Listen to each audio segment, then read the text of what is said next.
नाज़रीन, अब तक की सबसे बड़ी खबर है, आयतुल्लाह खामेनी नहीं रहे हैं। 47 साल से इस्लामी इनकलाब का चेहरा, 86 साल की उम्र, उनको शहीद कर दिया गया है। ये इंतहाई अफसोसनाक खबर है। ये सिर्फ ईरान के लिए नहीं, आलम इस्लाम के लिए बहुत अफसोसनाक खबर है। सबसे बड़ी खबर बता रहे हैं, ईरानी मीडिया ने इस बात की पुष्टि कर दी है कि आयतुल्लाह अली खामेनी मारा गया है। बड़ी खबर आपको बता रहे हैं। आयतुल्लाह खामेनी जो सुप्रीम लीडर हैं ईरान के, he is dead, he is no more. उनका बेटा और उनकी बहू भी कहा जा रहा है कि दे गॉट एक्सपायर्ड हिम। और मजे की बात यह है कि वो कहते हैं हमने बॉडी भी देख ली है। This is what they are saying. So मुझे इस चीज़ की भी बड़ी हैरानी है कि अमेरिकन इंटेलिजेंस या इजरायली इंटेलिजेंस इस हद तक है, इस हद तक ये इंटेलिजेंस है कि उनको पता है ये था मौका।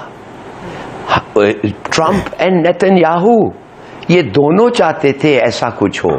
मैं तो एक चीज पे रामीन ये हो गया हूँ कि अगर देखिए ईरान के न्यूक्लियर रिएक्टर्स को अगर बॉम्ब हो जाएं, वो रिएक्टर्स फार्डो में जो है, इस्फहान में जो है और एक और जगह जो है, देखिए हम क्या करते हैं, हम पाकिस्तान हम एक्सचेंज करते हैं list of nuclear facilities with India हर साल। क्यों? हम उनको बताते हैं कि इधर न्यूक्लियर फैसिलिटीज हैं, इधर से न्यूक्लियर रेडिएशन है, और अगर आप और हमारी जंग हो तो ये जगह आप नहीं बॉम्ब करें और हम भी नहीं करेंगे आपकी जगह। But there seems to be nothing here. We are into a world war.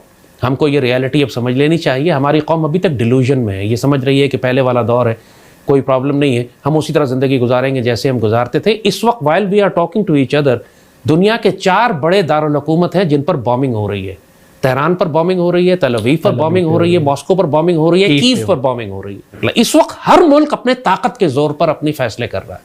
Power blocks बनाए जा रहे हैं, अलायंसेस बनाए जा रहे हैं, डिफेंस पैक्ट्स किए जा रहे हैं, और बदमाशी है, सिर्फ बदमाशी है। इसराइल जो कुछ कर रहा है, मुझे बताइए क्या किसी दुनिया के किसी कानून ने, किसी इंटरनेशनल लॉ का उसने लिहाज किया? उसने जो लेबनान में किया, जो जिस तरीके से दहशतगर्द भेज कर इन्होंने सीरिया में हुकूमत का तख्ता उल्टा, और अब ईरान पर हमला आवर है, ये किसी कानून के तहत हो रहा? ये सिर्फ बदमाशी है। जो थोड़े दिन पहले Indian prime minister Narendra Modi का जो इजराइल का दौरा था, उस दौरे से एक दिन पहले जो नेतन्याहू ने एक स्टेटमेंट दिया था जिसमें उसने कहा था कि वो शिया एक्सट्रीमिस्ट्स और सुन्नी एक्सट्रीमिस्ट्स के खिलाफ एक बहुत बड़ा रीजनल अलायंस बनाने जा रहा है। और फिर मोदी जो है वो इजराइल पहुंच गए और फिर उन्होंने भी कुछ इसी किस्म का बयान दिया।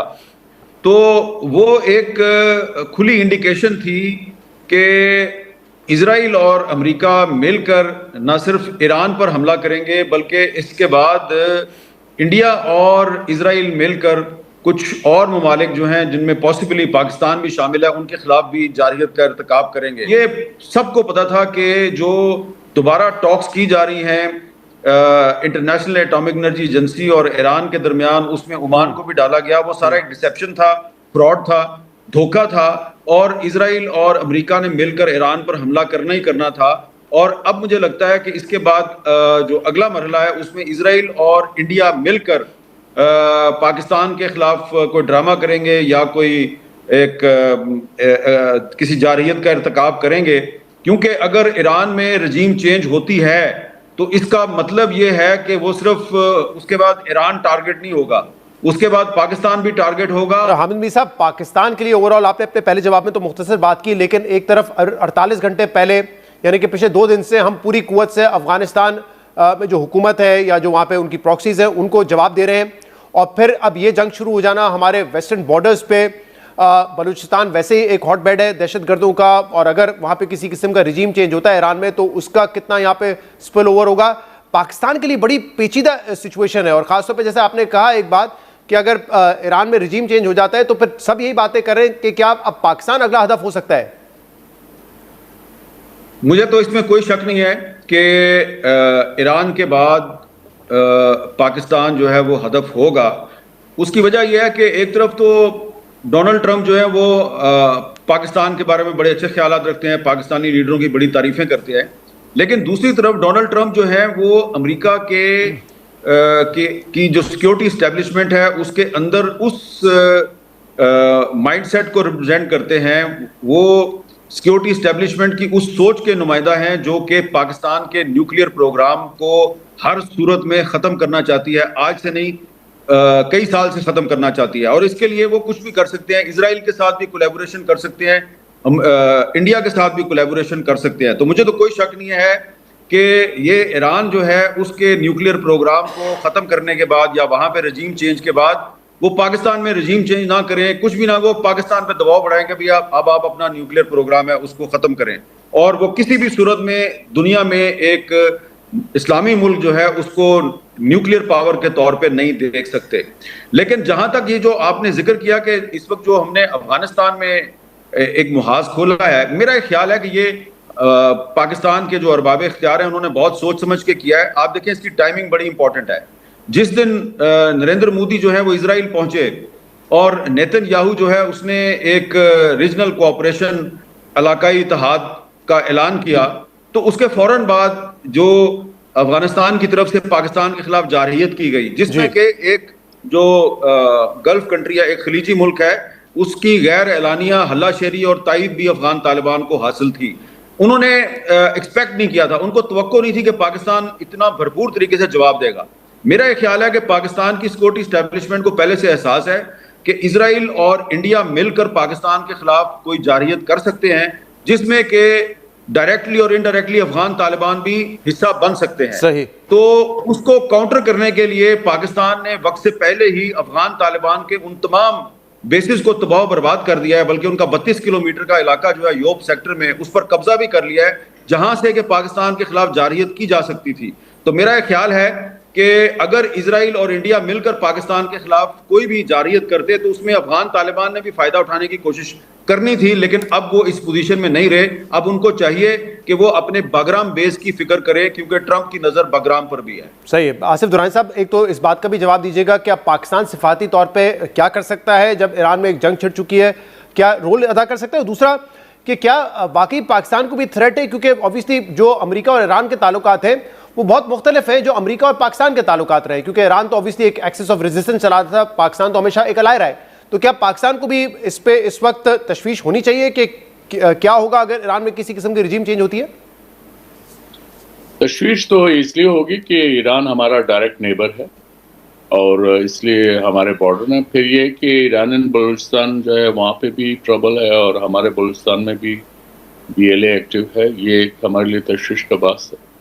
तो लेकिन इसमें ये एक बात है कि Pakistan is a different ball game. नमस्कार दोस्तों, स्वागत है आप लोग का हिंदुस्तानी स्पेशल के एक और नए वीडियो में। दोस्तों, कल ही जब इजराइल ने ईरान के ऊपर अटैक किया था, तभी से ये न्यूज़ आने लगी थी कि जो ईरान का जो प्रेसिडेंट है खामनेई, उसकी मौत हो गई। लेकिन कल जो है वो यहाँ पे न्यूज़ जो है वो कंफर्म नहीं हो पा रही थी, लेकिन आज न्यूज़ कंफर्म हो गई है कि खामनेई के साथ जो उसका लड़का है और उस लड़के की जो वाइफ है वो सब मारे गए हैं। और ये जो पहला अटैक इजराइल की तरफ से उनके घर पे किया गया, उसमें ये लोग मारे गए हैं। जब से ये न्यूज़ सामने आई है तब से मुस्लिम दुनिया में जो है वो कहीं ना कहीं हड़कंप मच गया है। और एक बात तो सही है कि जो अमेरिका का बात नहीं मानेगा वो जो है वो कहीं ना कहीं मारा जाएगा। दोस्तों, जैसा कि आप लोग जानते हैं कि ईरान अपने जगह पे सही है और जो इजराइल है वो अपने जगह पे सही है, लेकिन यहाँ पे देखने वाली बात होगी पाकिस्तान की। पाकिस्तान इतना ज़्यादा डरा हुआ है, अगर आप इस वीडियो में देखें तो हामिद मीर कई बार 4 से 5 मिनट के अंदर 2 से 3 बार ये बात कह चुका है कि इजराइल और जो इंडिया है वो अगला निशाना हमें ही बनाएंगे। और क्योंकि खामनेई मारा गया है और आने वाले दिनों में अमेरिका और इजराइल समर्थित सरकार जो है वो ईरान में बनेगी, तो उससे कहीं ना कहीं इंडिया को तो फ़ायदा होगा, लेकिन पाकिस्तान को काफ़ी ज़्यादा झेलना पड़ेगा। क्योंकि अगर आप देखें BLA लगातार जो है वो पाकिस्तानी आर्मी पर अटैक करती है, और कहा यह भी जाता है कि BLA का समर्थन जो है वो ईरान भी पीछे से करता है। तो अब क्योंकि जब उनकी गवर्नमेंट आ जाएगी, जब इनके समर्थन वाली गवर्नमेंट आ जाएगी, तो पाकिस्तान को और भी ज़्यादा बड़ी जो चीज़ें हैं वो झेलनी पड़ेगी। पाकिस्तान अभी अफगानिस्तान के मामले में फंसा हुआ है, दूसरी तरफ इंडिया के साथ, और अब तीसरी तरफ ईरान का फ्रंट उनका खुल जाएगा। और अगर ऐसा हुआ तो पाकिस्तान जो कि अपनी बर्बादी के कगार पे पहले से ही पहुंच गया है, एक और बर्बादी के कगार पे वो पहुंच जाएगा। और इसीलिए लगातार पाकिस्तान में जो है वो काफ़ी ज़्यादा बातें हो रही हैं कि आखिरकार हम करें तो करें क्या। क्योंकि अगर आप देखें ईरान में तो खामनेई जो उनका प्रेसिडेंट है, जो कि अमेरिका और इजराइल के खिलाफ खड़ा था, वो तो मारा जा चुका है। उनका जो रक्षा मंत्री वो कल ही मारा गया था, कल ही उसकी न्यूज़ आ गई थी। और साथ ही साथ जो उनके आर्मी कमांडर है वो भी मारे गए हैं। तो जब से ये सब न्यूज़ आई है, यानी कि लगभग जो है वो मेन जो पद है वो पूरी तरीके से खाली हो गया है। और अब उस पद पर कौन बैठेगा? वही बैठेगा जो इजराइल और अमेरिका का बात मानेगा। और इसीलिए पाकिस्तान में हड़कंप मचा है कि हम क्या करें, क्योंकि 2 फ्रंट तो ऑलरेडी खुल चुका है। यहाँ पे भारत लगातार जो है वो ऑपरेशन सिंदूर 2.0 की बात कर रहा है। और ये अफगानिस्तान के साथ आपने देखा कि लगातार उनकी जंग जो है वो चली रही है। और अब अगर ईरान की तरफ से भी इनके साथ आगे आने वाले दिनों में अगर ये सब स्टार्ट हो गया, क्योंकि इजराइल जो है वो भारत का समर्थन करता है, और अगर यहाँ पे कुछ हुआ तो फिर हम क्या करेंगे? तो कहीं ना कहीं पाकिस्तान के अंदर साफ जो है वो डर जो है वो दिख रहा है। और हामिद जैसे एक बड़े पत्रकार अगर इस प्रकार की बातें कर रहे हैं तो कहीं ना कहीं पाकिस्तान की आर्मी में भी ये टेंशन जो है वो काफ़ी ज़्यादा पैदा हो गया होगा। तो दोस्तों बस आज की वीडियो में इतना ही। वीडियो को लाइक और चैनल हिंदुस्तानी स्पेशल को सब्सक्राइब कर ले, क्योंकि हम आपके लिए इंटरेस्टिंग वीडियो लाते रहते हैं। मिलेंगे न्यू वीडियो से, तब तक हिंदुस्तानी स्पेशल।